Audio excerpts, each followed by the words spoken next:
They said it was just a trial day. A little tour, a warm lunch, a chance to see how it felt. By evening, the doors had locked behind me, and no one came back. That was 4 months ago. I haven't seen the sun since. The day began with pink lipstick and too much hope. My daughter-in-law insisted on curling my hair, even though I said it wasn't necessary. "Let's make you feel special," she chirped. I should have known then. She's never made me feel anything but in the way. Elliot, my son, drove. Quiet, almost tender, as if soothing a pet before surrendering it. I remember the way his fingers gripped the steering wheel.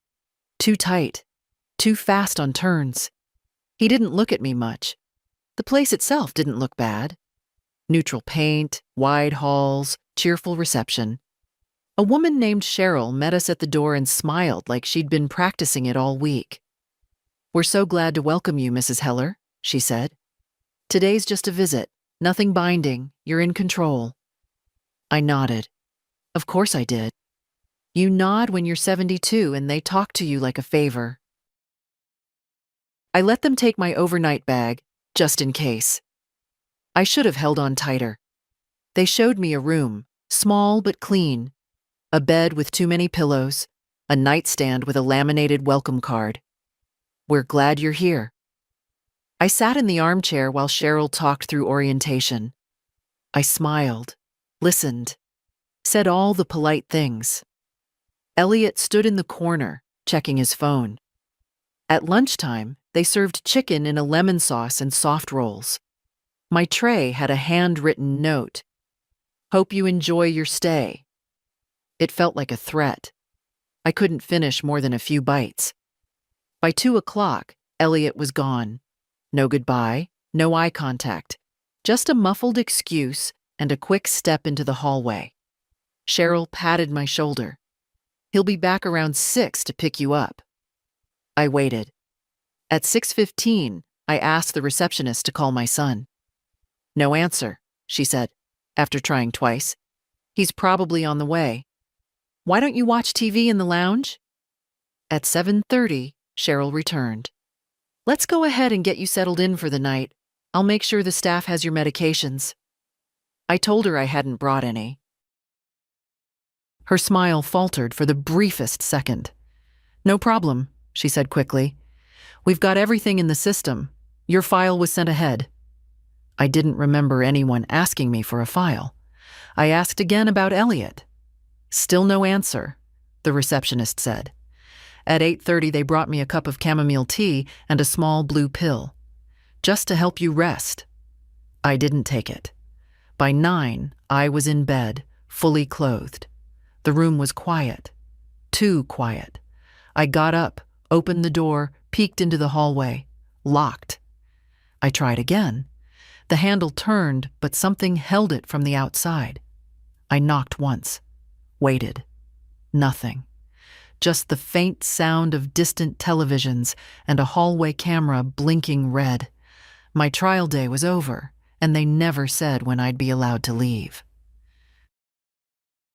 At sunrise, I knocked again. Not out of panic.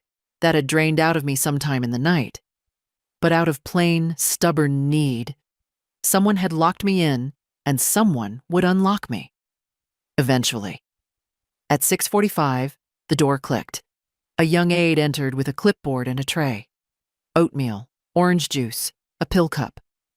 She didn't ask if I wanted it, just set it down, scribbled on her chart, and said, "Breakfast, Mrs. Heller. Vitals next." Then she was gone. I didn't eat. At 7:10, another woman came in. Taller, older, but not by much. "Let's get those vitals," she said. Her name tag read Erica. She had the tired tone of someone who's stopped pretending to care, but still pretends to pretend. "My door was locked," I said. "That's for safety," she replied, without meeting my eyes. "Standard protocol at night." I didn't consent to stay overnight. She didn't answer. The rest of the morning moved like molasses. A group activity at 9:30. which turned out to be 5 residents tossing a balloon to each other in a beige room with faded motivational posters. I sat in the corner. No one asked why I wasn't joining. No one seemed to notice at all. At 11, I asked the front desk for a phone. "Your son left instructions," the woman behind the desk said. "He didn't want you overwhelmed with too much contact on your first day. He'll check in soon." Too much contact. As if I were a delicate wire that might short from a phone call. "He said he'd pick me up," I reminded her. The woman gave a tight smile. "Sometimes families need a little help with transitions. It's normal." Normal. I walked back to my room. The door wasn't locked this time, but I noticed a blinking light above the frame. A camera. Not hidden. Just unspoken. I opened the closet. No coat, no bag, no phone charger. Nothing but a generic sweater folded on the shelf. My blouse from yesterday was gone. At lunch, I met Mabel. She was 84, wiry as a cattail, with sharp eyes and a sharper tongue. "You knew?" she asked between spoonfuls of pea soup. "Apparently," I said. "Trial day?" I nodded. She snorted. "That's what they told me 3 years ago." That was the first crack in the surface. The first real breath I'd taken since arriving. "Did you agree to stay?" I asked. "Don't remember agreeing to much," she said. "One day I was visiting. Next, they were telling me I'd been declared not safe alone. My daughter signed the papers." "Papers?" She nodded. "They keep them ready. People come in on visits. Some never leave." The soup turned to lead in my stomach. At 2, a woman named June from Resident Services stopped by. "We're reviewing your care plan," she said. "You'll meet our house physician tomorrow for a simple evaluation." "I want to leave," I said calmly. Her smile never wavered. "Of course. That's always an option. After the evaluation, and once we confirm capacity. The first few days can be disorienting." She left me a folder. Inside, blank forms, a calendar of activities, and a page titled Your Wellness Path. It had checkboxes for everything from hydration goals to emotional realignment.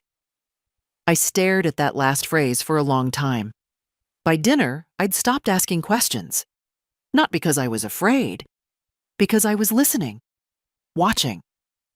Mabel passed me a butter packet and whispered, "Wait until the 3rd day. That's when they stop pretending." I believed her, because I already felt it. The pretending had started to peel at the edges. On the 3rd day, they took my signature.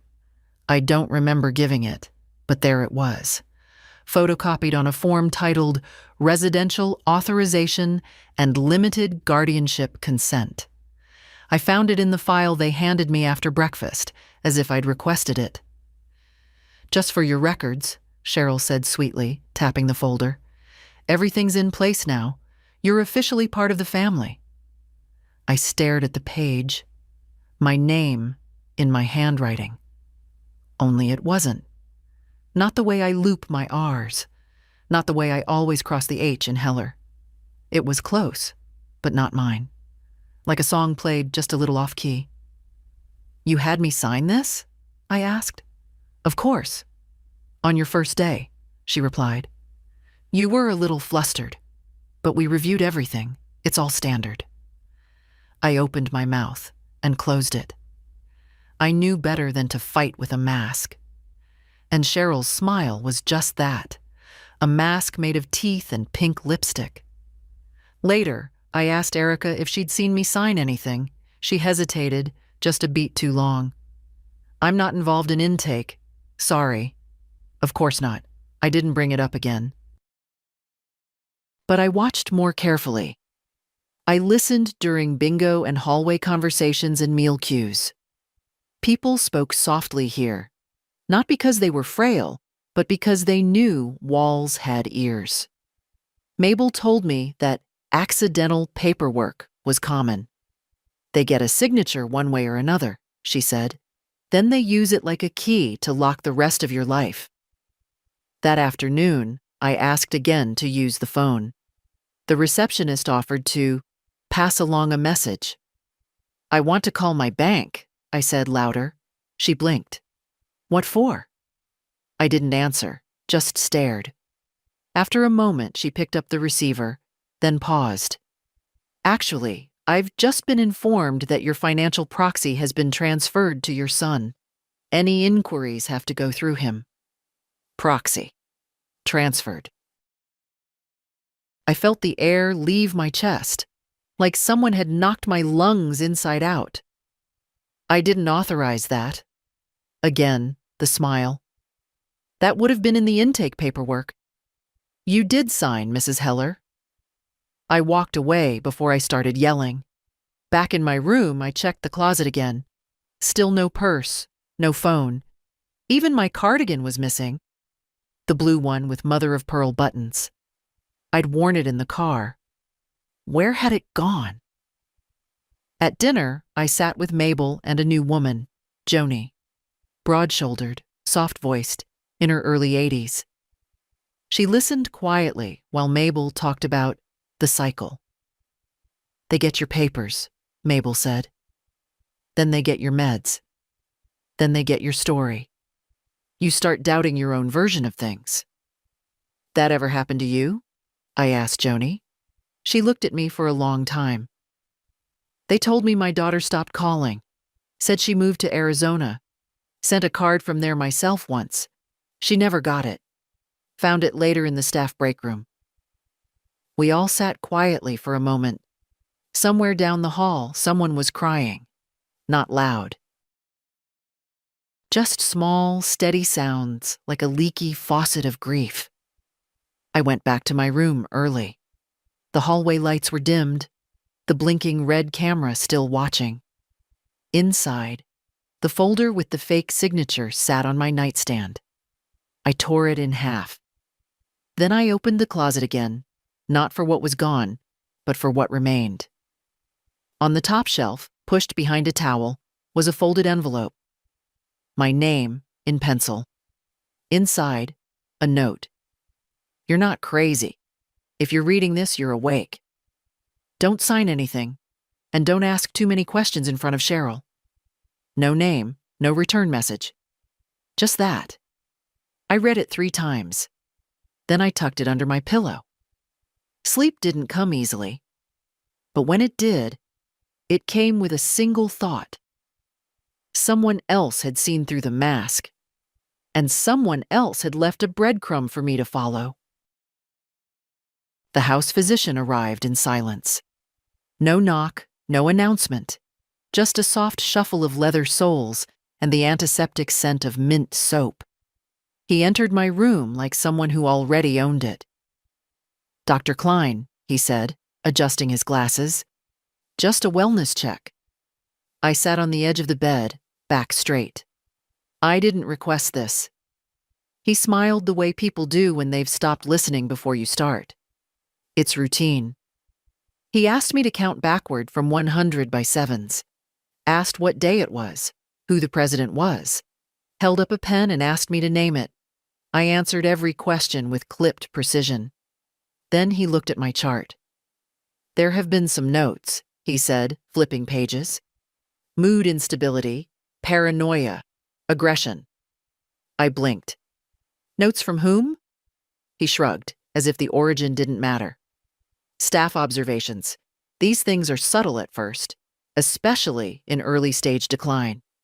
I wanted to laugh. Instead, I folded my hands.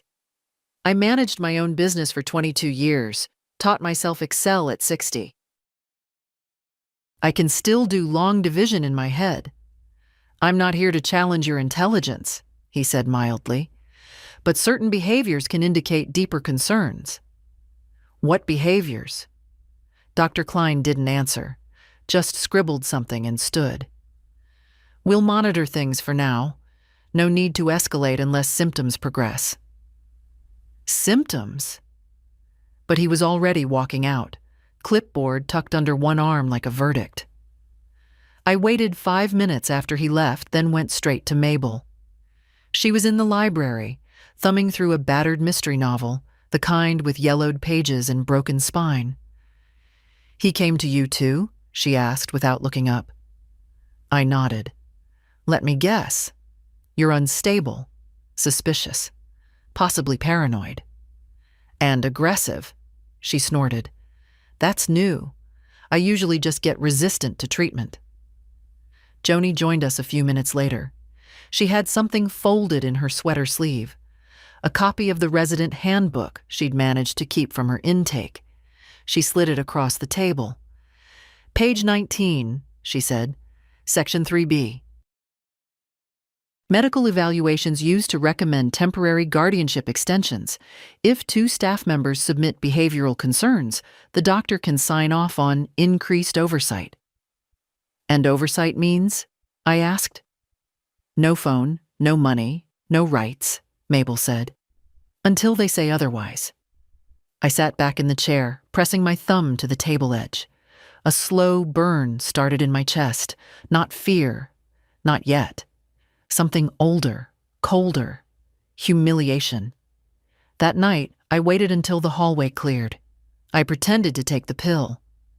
I left the light off, and when the aide came in to check, I pretended to be asleep. After she left, I opened the envelope again. The note was still there, still unsigned. But the pencil marks were heavier than I remembered, as if someone had pressed down with more urgency. I flipped the paper over.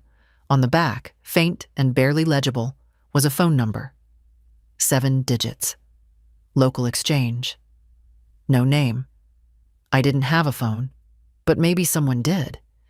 And maybe, just maybe, I wasn't as alone in this place as they wanted me to believe.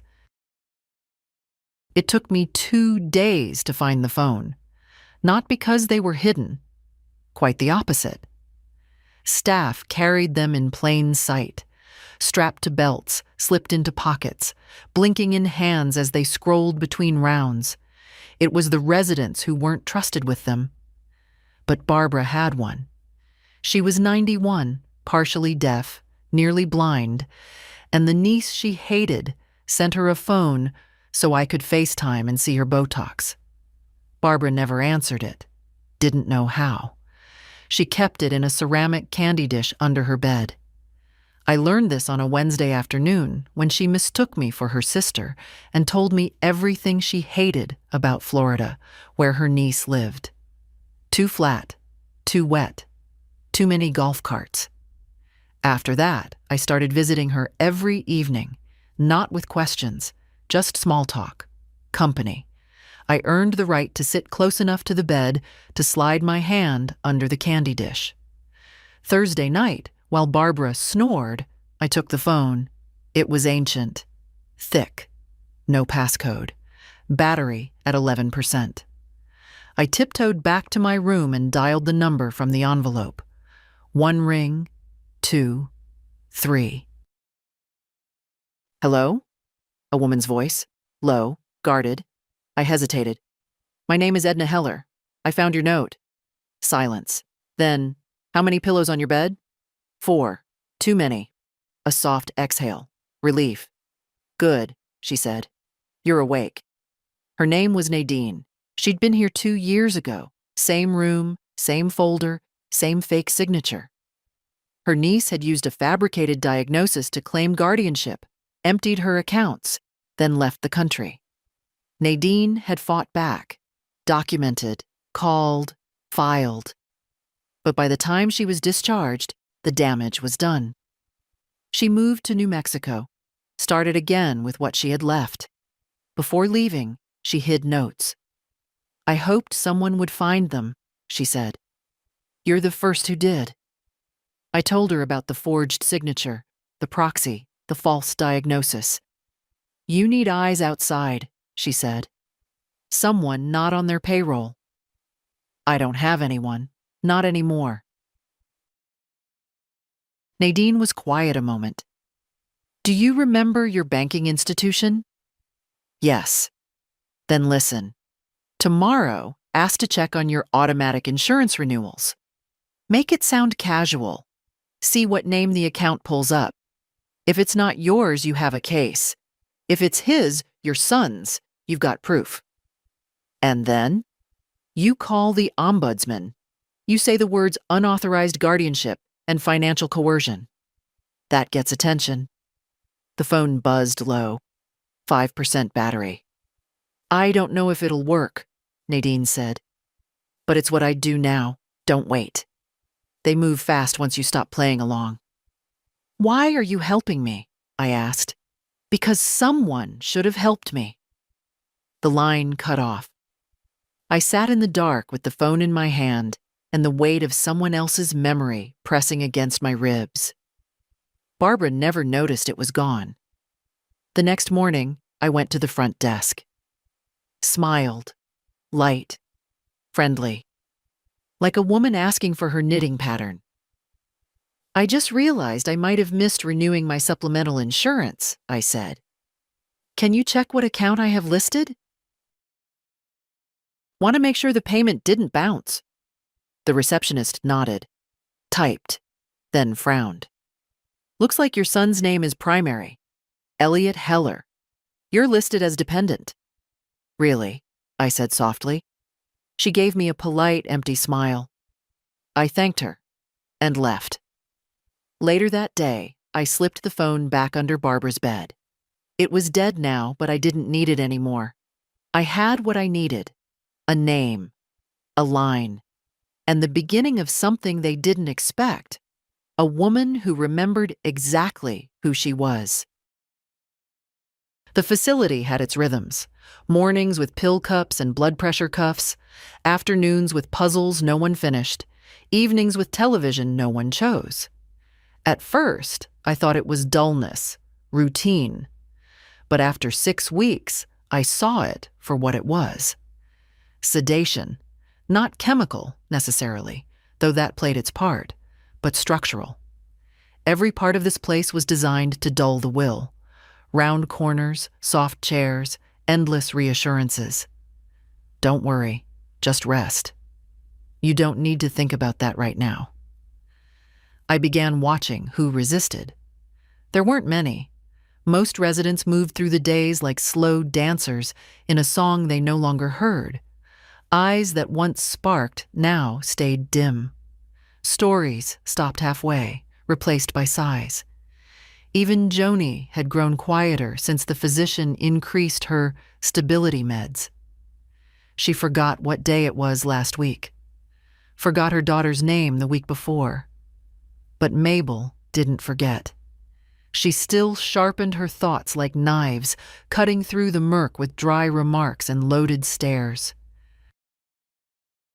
They call this a care facility, she told me once, peeling an orange with fingers as thin as wire. But really, it's a vault, except the gold's still breathing. I started keeping notes. Tiny ones. On scraps, I tore from the backs of activity flyers. I wrote down names, shifts, changes in medication, who locked the doors and when. I tucked them behind the lining of my slipper. They never checked the slippers. On Tuesday, I saw Erica slipping a brown envelope into Cheryl's office. She looked tired. Not the kind of tired that comes from work, but the kind that comes from biting your tongue too long. When she saw me, she froze. Our eyes met for a second too long. That night, she brought me my pill cup, but her hand lingered an extra moment. Inside the cup, beneath the tablet, was a Post-it note folded to the size of a coin. I waited until she left, unfolded it slowly. Find the intake signature sheet. Bottom drawer, Cheryl's desk. Not locked. My hands trembled, not from fear, from something else, like old adrenaline waking up in my veins. The next morning, I pretended a headache. Skipped balloon circle. Waited until 10:30 when Cheryl took her smoke break on the back porch. I counted 30 seconds after the door clicked. Then I slipped into her office. It smelled like peppermint and toner. The bottom drawer was heavier than I expected. Inside, files, tabbed folders, Post-its, a laminated floor plan. I found the intake packet with my name. There it was. Page 3. Signature of resident. The scrawl was mine, in name only. I took a deep breath and slid the whole page into my waistband. Then I closed the drawer and walked out without looking back. Later, in the bathroom, I pressed the page against the tiled wall and stared. Date, April 3rd. Signature, E. Heller. Witness, C. Martin. I hadn't held a pen on April 3rd. I hadn't even known there'd be a signature. By evening, I sat on the bench near the greenhouse, pretending to read. I folded the page into my crossword book and thought about what Nadine had said. You need eyes outside. I had no lawyer, no advocate, but I had something better, a grandson, Eli.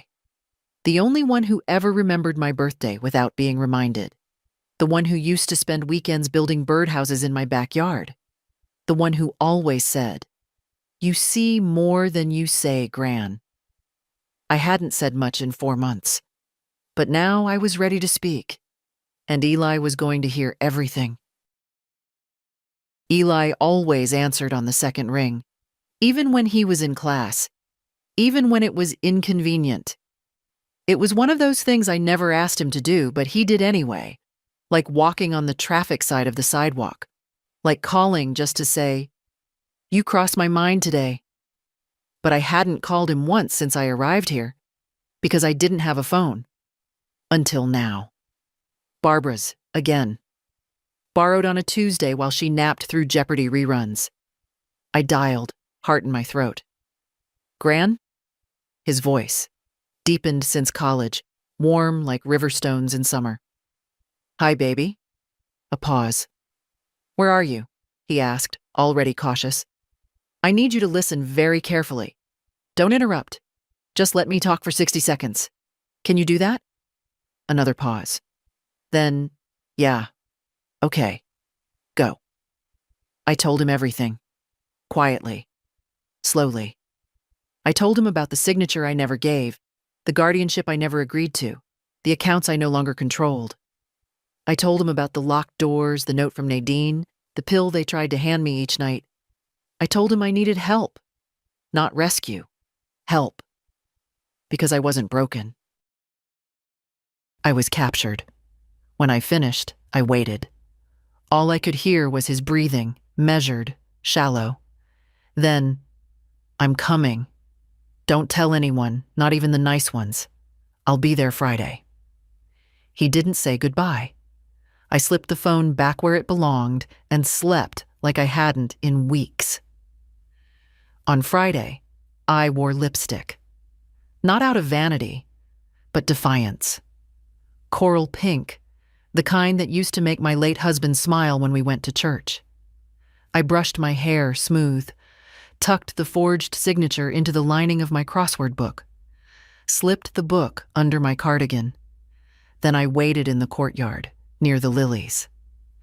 At exactly 3:15, he appeared. Taller than I remembered, leaner, but the same dark eyes. He wore a flannel shirt and jeans and the look of someone trying to hold down fury with both hands. I stood. We didn't hug. Too risky. Instead, I nodded toward the bench. We sat. I brought a scanner, he said quietly, pulling a tiny device from his backpack. And a burner phone. Don't ask where I got it. I wasn't going to. He scanned the page, took 3 photos of it, then another of my ID badge. I've already spoken to a legal aid volunteer, he said. They're waiting for this. Once I send it, it triggers a formal inquiry. There'll be paperwork, a review board. You'll be contacted within a week. And if they try to bury it? He looked me in the eye. Then we make noise. The wind stirred the hem of my sleeve. I felt suddenly very tired. Gran, he said gently, how did you last this long? I smiled. They underestimated the wrong old woman. He stayed 10 minutes. When he left, he didn't look back. Neither did I. That night, I skipped the pill again. I stared at the red light above the door, unblinking. Let them watch. Let them mark it down. Because someone was watching back now. And soon, they'd see more than they wanted to. The first sign that something had shifted came Monday morning. Cheryl's smile didn't quite reach her eyes. Her lipstick was smudged at the edge.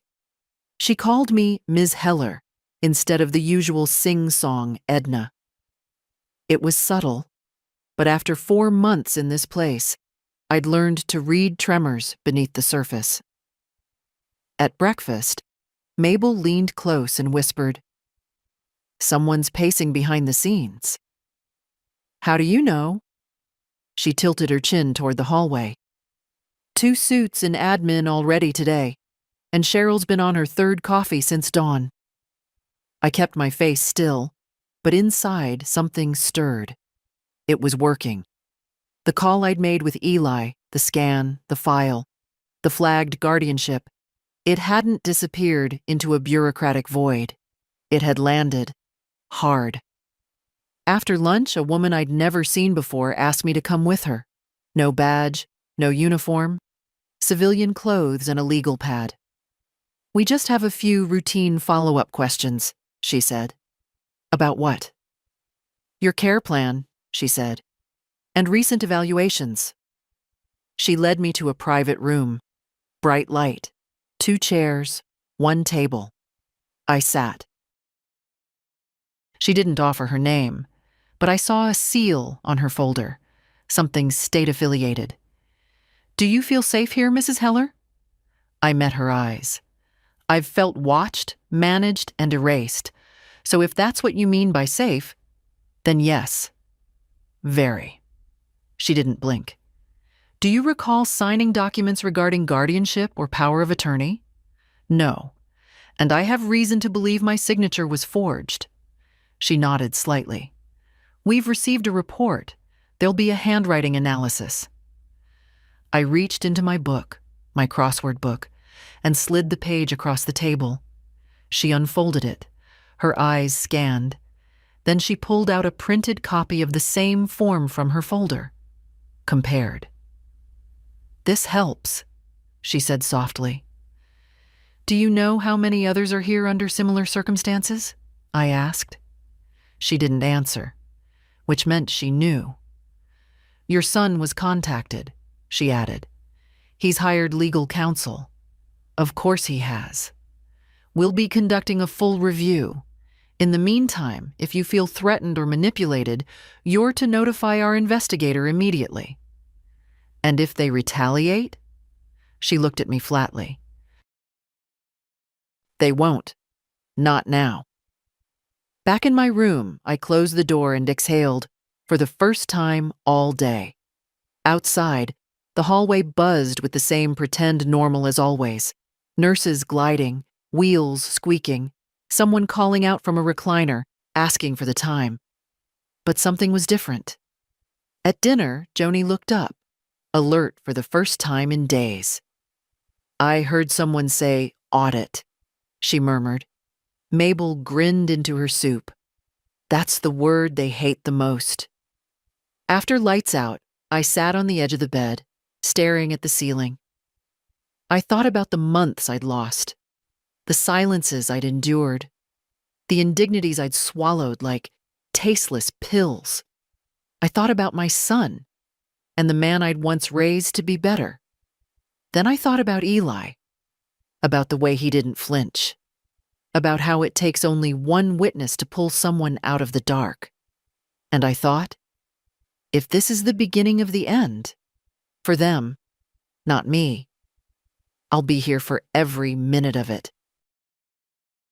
The retaliation didn't come all at once. It came slow, quiet, polite. First, they moved my seat in the dining room, claimed it was for even distribution, but suddenly I was placed at a table with residents too far gone to speak. Conversations stopped. The silence was heavy. Then they changed my medication.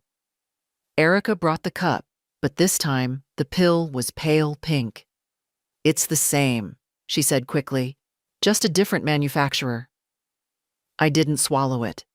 Slipped it into my napkin, pressed it flat, and tucked it into my bra. 2 hours later, I felt lightheaded anyway. My tea had tasted faintly bitter.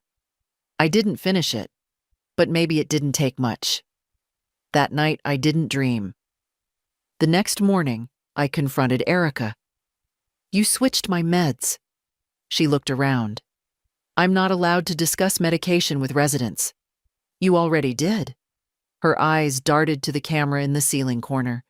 Then she leaned in. "You need to be careful. Cheryl's nervous. She thinks you're building something." "I am." She hesitated. "Then don't eat anything she hands you. And never take the drinks from the cart after 4 p.m. I nodded. "I want one more thing from you," I said. She raised an eyebrow. "I need a printer." Her lips parted, surprised. "Why?" "Because I have something to write." The next evening, tucked in a cart of jigsaw puzzles no one touched, there was a battered printer, scuffed but functional. No ink cartridge, but Erica slipped me one the next morning in the cover of a gardening magazine. I waited until lights out. Then I plugged it in, printed one page at a time, careful to keep the volume low. 4 copies, each one titled. They told me it was just a trial day, what really happens inside the Linwood facility. I wrote it like a witness. Just facts. Dates, names, timelines, the locked doors, the false diagnosis, the guardianship fraud. No drama, just truth. I left one copy in the library between 2 Danielle Steele novels, another in the staff lounge, slipped into the binder marked Safety Protocol. One I slid under Cheryl's office door. The last I kept. For Eli. 2 mornings later, I was summoned again. Not to a review room this time, to the director's office. I'd never been in there. Dark wood furniture, a polished nameplate that read, Douglas R. Hume, Executive Director. He was younger than I expected. Late 40s, thin hair, a nervous smile. "Mrs. Heller," he began. "Please, sit." I remained standing. He gestured to the chair anyway. "We've received some concerns, and I wanted to offer you the opportunity to clarify a few things. Perhaps redirect this misunderstanding before it becomes unnecessarily complicated." "Misunderstanding?" He folded his hands. It's not uncommon for residents to feel disoriented in the early months, especially when outside parties, like grandchildren, become involved and escalate things that don't need escalation. "I'm lucid," I said calmly, "and I have documentation. I'm aware, and we take accusations seriously. But you need to understand the damage this kind of attention brings to our community. Reputations, funding, freedom," I interrupted. "What damage does it do to that?" His face twitched. "Just slightly. You're comfortable here, aren't you? Safe? Fed?" "I was captured," I said, "not housed." He leaned forward. "Let me speak plainly, Mrs. Heller. You're making this very difficult for your son. He's been trying to do what's best for you. If you continue on this path, it may cause a complete breakdown of your relationship." I smiled. That relationship broke the day he locked me in without a key. He looked away first. When I left the room, my knees were shaking, but I kept my head high. In the hallway, Erica passed me a folded note. Just one word inside. Ombudsman. Wednesday. 3 more days. I could make it. 3 days feels short until you're counting hours. I marked each one by the sound of the food cart wheels, the ring of call buttons, the shuffling of slippers down the corridor. I didn't sleep much. Too many things turning over in my mind. Words, mostly. The right ones. Sharp enough to cut through the smiles. Wednesday came. The ombudsman's arrival was quiet. No announcement. No fanfare. Just a woman in a dark blue blazer walking through the front doors like she belonged, carrying a leather briefcase and no expression. Her name was Marlene. Late 50s. No jewelry, no scent. Just focus. They brought me to a conference room with no windows and a pitcher of lukewarm water. "Mrs. Heller," she said, shaking my hand. "I've reviewed the preliminary complaint and supporting documents. I'd like to hear it from you directly now, in your own words." So I told her. Everything. No embellishments, no trembling. Just the truth. The drive with my son. The trial day lie. The locked doors. The missing belongings. The falsified signature. The forced medication. The change in financial control. The proxy. She asked sharp, specific questions, took notes without looking down, occasionally nodded, never interrupted. When I finished, I handed her the final copy of my written account, the one I hadn't left in the library or slipped under office doors. "This is a system," I said quietly. "It's not just me. I've seen others here, bright, aware women, made small, made forgettable, made pliant." Marlene looked me in the eye. "We're opening a formal inquiry. Effective today, the facility is barred from altering your medical or financial status in any way until the investigation concludes." And what does that mean? It means they'll be nervous. And it means you're not invisible anymore. When I stood to leave, she touched my arm. "One last thing. You're brave. Most don't speak. Most think it won't matter." I met her gaze. I kept quiet my whole life. I thought patience would earn me peace. And it earned me a locked room. Outside, the hallway felt narrower somehow, like the walls knew what was coming. At lunch, Mabel raised an eyebrow. "Well?" "She's real," I said. "And she's watching now." That night, someone knocked on my door. Not Erica, not Cheryl. Joni. She stepped inside like she wasn't sure she was allowed to. She held something in her hand. A postcard. Faded beach photo on the front. Printed in crooked cursive. "Greetings from Tucson." On the back. "Wish you were here. Love, Lila." "My daughter," Joni said. "It arrived today. First one I've seen in months." I looked at the postmark. It was dated 8 weeks ago. "It was held back," I whispered. Joni nodded. Her eyes were wet, but her voice steady. "You shook something loose." I reached for her hand. We sat in silence. Not sadness. Recognition. By morning, the whispers had started. In the lounge, the garden room, the dining area. She's not just another old woman. They're finally looking at the paperwork. They're scared now. And they should be. Because I wasn't done. Not by a long shot. It was Friday afternoon when Eli returned. He didn't come through the front this time. Too risky. He came through the side garden gate, where the delivery vans parked and the cameras rarely glanced. I saw him through the window by the West Wing corridor, his face half-shadowed under the brim of a baseball cap. He mouthed one word, "Now." I slipped out quietly, arms steady, heart hammering.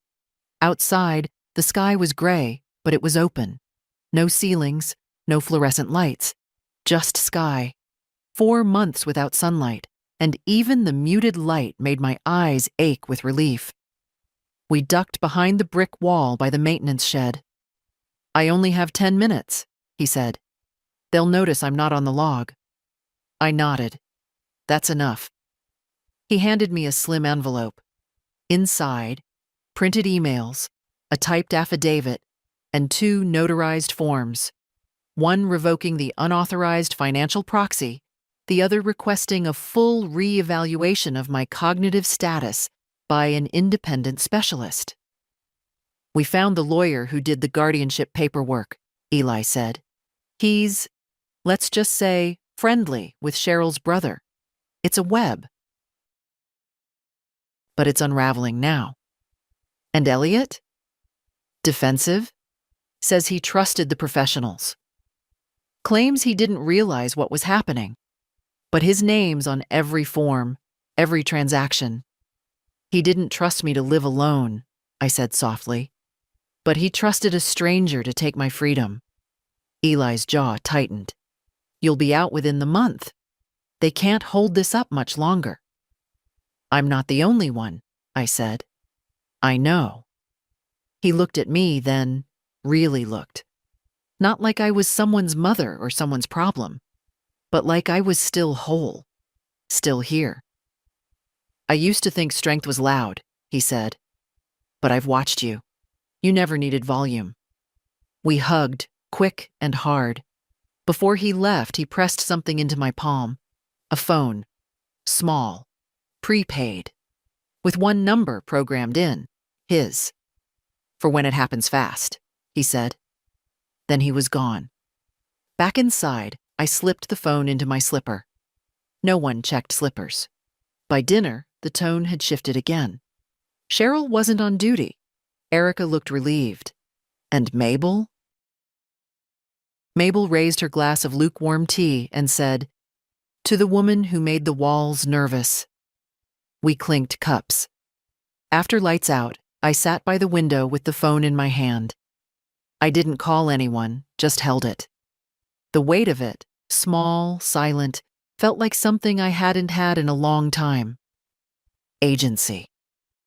Outside, the night buzzed with distant traffic and wind.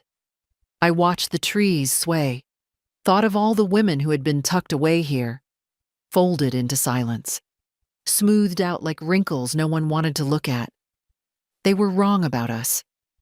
We didn't disappear. We waited. And then we stood up. They called it a conversation. That's how Cheryl phrased it when she knocked on my door Monday morning. 2 quick raps, no warning. The director would like to have a conversation with you. I asked if my ombudsman had requested it. No, this is internal, just a routine check-in. I almost laughed. Routine, a word that means nothing and everything when used by people in control. She led me down the east hallway, past the sitting room, past the chapel where no one prayed, but the light was always on. Mabel caught my eye as I passed. Her face was tight with worry, but she didn't speak. The room wasn't the director's office this time. It was smaller, plainer, colder, windowless. 1 table, 2 chairs, a third already occupied, by Elliot. He stood when I entered, hands twitching slightly, like he hadn't decided whether he was ashamed or angry. I didn't sit. Neither did he. Douglas Hume, the director, motioned to the chairs. Let's all be comfortable. I'm fine, I said. Elliot cleared his throat. Mom, we're here because we want to resolve this. You've created a situation. I've revealed one. He glanced at Douglas, then back at me. This facility has cared for you, fed you, given you safety and structure. Against my will. Douglas stepped in. Mrs. Heller, the documents on file. Were forged. I've submitted the evidence. My ombudsman has acknowledged the discrepancies. Elliot shifted. Look, I didn't know about that. I trusted the people here. They said you were struggling, that you were confused, that it wasn't safe. You looked at me, Elliot. You saw me. You knew I was fine. His lips parted, then shut again. For a moment, no one spoke. Then Douglas said carefully, Regardless of the paperwork, emotions are high. What we'd like to propose is a transitional plan.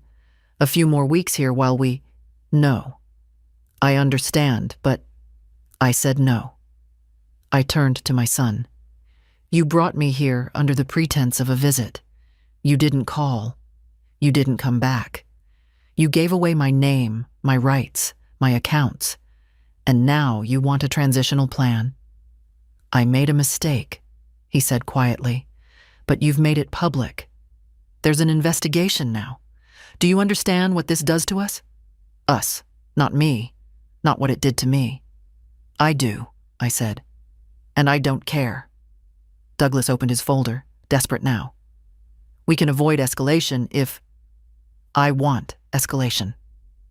The silence cracked. The air in the room tightened. I want every eye that looked away to look now. I want every woman in this building to know she's not wrong for wanting out. I want the name Heller to remind you that not all of us go quietly. Douglas shut the folder. Elliot didn't look at me. When they finally let me leave the room, Cheryl was gone. Erica waited in the hallway, eyes wide. They called that a conversation? They called it a mistake, I said, and I let them know it was. She slipped something into my hand before walking away. A staff memo. An internal schedule marked pending state review. It had my name circled in red. By dinner, the residents knew. Not from me. I didn't say a word. But whispers move faster than facts. Joni passed me a bread roll and said, "You shook them. I can feel it." Mabel raised her glass again, this time with both hands. To the woman who didn't forget who she was. Later that night, I took out the phone Eli had given me, typed one sentence. They tried to manage me. I documented everything. I didn't hit send. Not yet. I just watched the blinking cursor and thought about the next day. About what freedom would look like this time. Not a house, not a key. Just no more doors locked from the outside. Tuesday began with gloves, not the latex kind. White cotton, worn by two men from compliance services, as embroidered on their navy polos.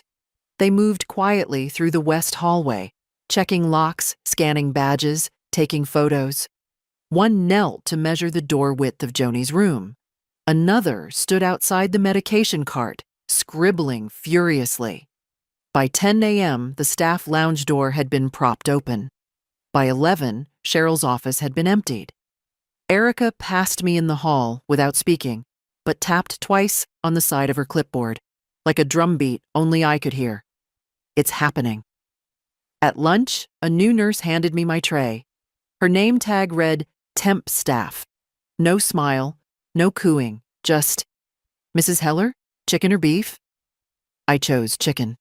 I didn't eat it. I sat at my table, the one they'd stuck me at after I made too much noise. But today, someone new had been placed across from me. A woman with sharp shoulders, white braid, and no expression.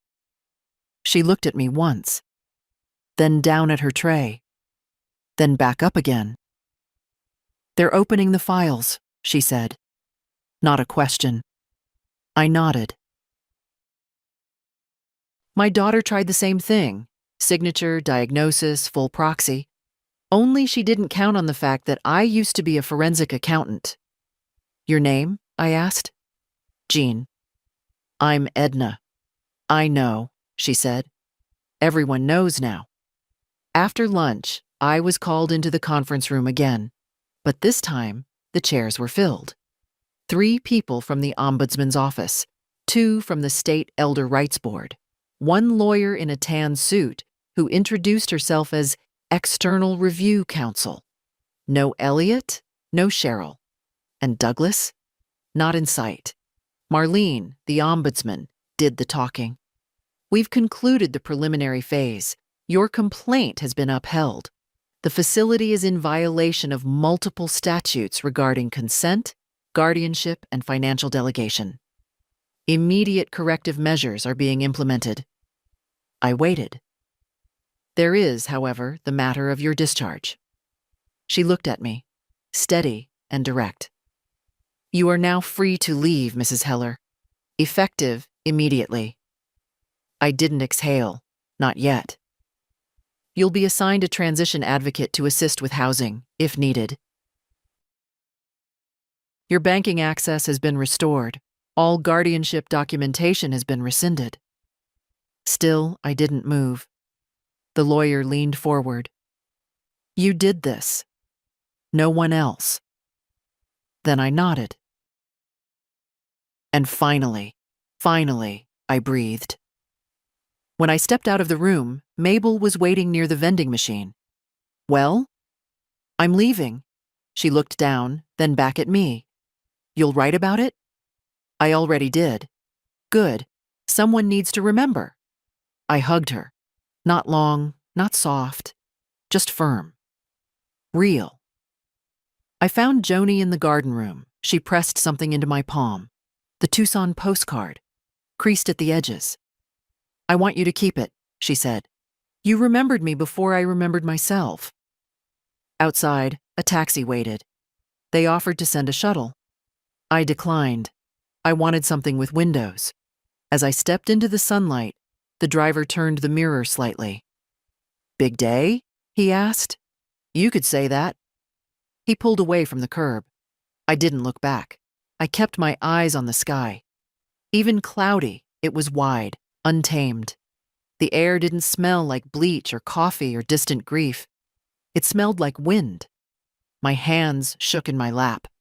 Not from fear, from weightlifting. 4 months. 4 months since the trial day that never ended. Now it had. And so had something else. Whatever version of me they thought they had, compliant, quiet, manageable, that version didn't survive. I didn't leave angry. I left alert. And free. I didn't go back to the old house.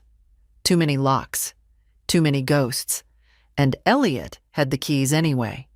Instead, I checked into a long-term stay motel on the edge of town. Nothing fancy. Laminate floors, chipped dresser, a kitchenette that smelled faintly of toast. But the door locked from the inside, and that was enough. The first night, I kept the window cracked just to smell the traffic. The second, I slept without dreaming. By the third, I wrote again. Not notes this time, not reports or warnings, just the truth, as it unfolded now. The feel of plastic cutlery in a quiet room, the way it takes time to trust silence again. The odd thrill of choosing your own bedtime. I sent Eli a photo of my room. He replied, "Not bad for a revolution headquarters. He came by that weekend. We drank tea from paper cups and sat on the floor because the chairs were wobbly." "You're officially off every form," he said. "Bank, health proxy, legal standing, all yours again." "And the facility?" "They're restructuring. Cheryl's under review. Douglas resigned." "You made noise, Gran." "I told the truth." He smiled. We didn't talk about Elliot. There wasn't much to say. 2 days later, I received a letter. Thin, white envelope, postmarked locally, no return address. Inside, a folded sheet of paper and a single sentence. "Thank you for proving we're not invisible." No signature. But I knew who it was from. Or maybe it was from all of them. Mabel, Joni, Jean. Every woman in that place who learned to whisper again. Every voice that got a little louder because one person stood up. I pinned it to the lamp with a clothespin. Some mornings, I read it before brushing my hair. That week, I spoke to a woman from a local paper. Eli had arranged it. "Just an interview," she said. "Just background." She asked careful questions. How I discovered the forgery. How I pushed back. What it felt like to lose yourself on paper, but still feel whole inside. I didn't cry. Not because I wasn't moved, but because I'd already shed all the tears I planned to. The story ran Sunday. Page 2. Headline: Trial Day. Turned captivity. One woman's fight for her freedom. They used a photo of me walking out the front doors of Linwood, head high, cardigan buttoned to the throat. I looked like someone's grandmother, which of course I was, and also someone they never saw coming. After that, more letters came. Typed, handwritten, even one scribbled on the back of a grocery list. My sister's going through this now. Can you tell me who to call? I thought I was alone. I started keeping a file, not for evidence, for them. A quiet map of women waking up. Sometimes I sat in the motel laundry room with my notebook on my knees and answered 5 in a row, my fingers stiff but steady. Sometimes I didn't answer at all, just held them. The weight of each letter reminded me that the fight wasn't over, but I wasn't tired, not anymore, and I wasn't small. I'm not a hero. I'm not brave in the way newspapers like to print. I didn't plan a crusade. I didn't march. I didn't shout in hearings or throw chairs. I just refused to disappear. That's all. It started with a locked door and a lie about a trial day, and it ended with a desk drawer full of envelopes I never expected. Thank yous, confessions, stories written in the corners of receipts and postcards and napkins. Women I've never met wrote to say they believed me. Women I've never met wrote to say they believed themselves for the first time in years. The motel let me extend my stay at half rate when I told them why I was there. The front desk girl started leaving me envelopes at night, no questions asked. Sometimes just flyers, sometimes typed pages with yellow highlights. I think this happened to my grandmother, one note said. I never asked. I answer everything I can. I don't sign my full name anymore, just E.H. People seem to know what it means. Joni got out a month after me. Her daughter flew in from Arizona, crying at the terminal, swearing she never knew. Maybe she didn't. Maybe someone intercepted the calls like they intercepted mine. Maybe guilt and love come wrapped in the same brown paper sometimes. Mabel didn't leave. She didn't want to. She said she'd rather stay and keep the new ones awake. Every rebellion needs someone to stir the coffee, she told me. I'm not leaving these girls to the wolves. So she writes me every Thursday. Her handwriting's messy, her grammar worse, but I read every word like scripture. She signs off the same way every time. Still here, still sharp, still dangerous. M. Sometimes I think of Elliot. Not with rage, not anymore. Just distance, like a painting hung in the wrong hallway. He sent a card once. No apology. Just, I hope you're well. If you need anything. I didn't respond. There are kinds of silence that protect. I've started visiting churches, not to pray. I just like how they feel. Quiet. Honest. No cameras. People nod instead of ask. The pews don't care who you were yesterday. One Sunday, a woman in a red scarf sat beside me, trembling. They want to move me, she whispered. My niece says it's just temporary. I gave her my number. Then I wrote the phrase she needed on a piece of paper and folded it into her purse. Full guardianship review required under State Code 68.4C. She gripped my hand like a lifeline. Maybe it was. I've stopped counting the months since Linwood. They don't own my time anymore. Sometimes I walk past their building. From a distance. It looks smaller now. Just brick and glass and habit. I don't go inside. I don't need to. I already took everything back that matters. My name. My mind. My yes and no. So if you're reading this, and you've been told you're confused or inconvenient or too much trouble, if someone calls you delicate when they mean disposable, if someone smiles too sweetly and locks a door behind you, listen closely. You're not alone. You're not imagining it. And you don't need to be rescued to fight. Sometimes all it takes is one sentence, one note, one refusal to agree that silence is safety. Let them call it trouble. Let them call it resistance. Let them call it anything but gone. Because we're not. We're still here, still sharp, still dangerous. And if this story reminded you of someone, your grandmother, your neighbor, yourself, then don't just scroll past. Share it. Save it. Speak it. We've been quiet long enough.